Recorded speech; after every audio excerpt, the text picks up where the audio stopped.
Need to free up some space on your phone or just want to take a break from BlueSky? In this video, I'll show you how to remove the BlueSky app from your mobile device in just a few taps.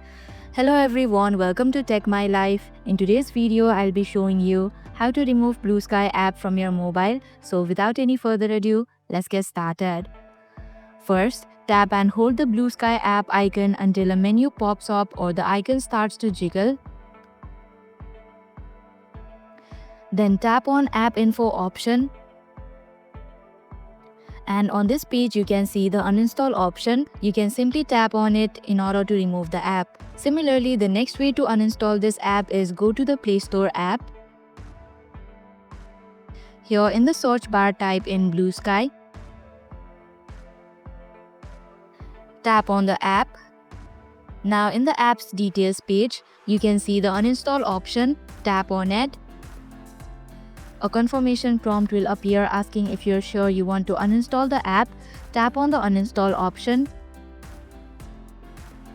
Now the app will be removed from your device.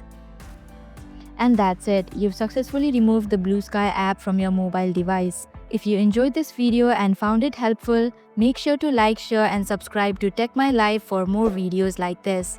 Don't forget to hit the bell icon so you're the first to know when a new video drops.